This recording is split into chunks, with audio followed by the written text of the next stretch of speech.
क्या खूब कहा है किसी ने, आपकी कीमत तब होती है जब आपकी ज़रूरत सबसे ज़्यादा होती है। हेलो दोस्तों, मैं हूँ लीना नानकानी। स्वागत है आपका मेरे चैनल पर। सुनाती हूँ एक छोटी सी कहानी।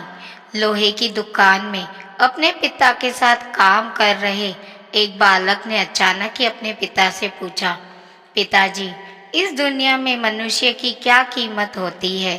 पिताजी एक छोटे से बच्चे से ऐसा गंभीर सवाल सुनकर हैरान रह गए। फिर वे बोले, बेटे, एक मनुष्य की कीमत आंकना बहुत मुश्किल है, वो तो अनमोल है। बालक, क्या सभी उतना ही कीमती और महत्वपूर्ण है? पिताजी ने कहा, हाँ बेटे। बालक कुछ समझा नहीं। उसने फिर सवाल किया, तो फिर इस दुनिया में कोई गरीब तो कोई अमीर क्यों है? किसी की कम रिस्पेक्ट तो किसी की ज़्यादा क्यों रिस्पेक्ट होती है?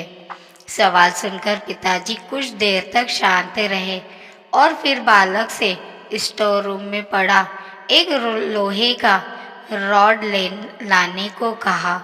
रॉड लाते ही पिताजी ने पूछा, इसकी क्या कीमत होगी? बालक ने कहा, 200 रुपये। पिताजी ने कहा, अगर मैं इसके बहुत से छोटे छोटे कील बना दूं तो इसकी क्या कीमत हो जाएगी?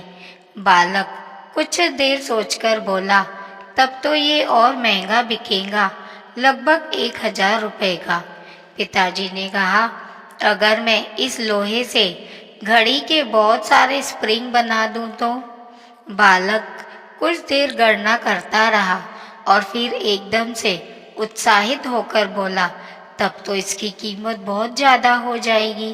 फिर पिताजी ने उसे समझाते हुए बोला, ठीक इसी तरह मनुष्य की कीमत इसमें नहीं कि अभी वो क्या है, बल्कि इसमें है कि वो अपने आप को क्या बना सकता है। बालक अपने पिता की बात समझ चुका था। दोस्तों, अक्सर हम अपनी सही कीमत आंकने में गलती कर देते हैं।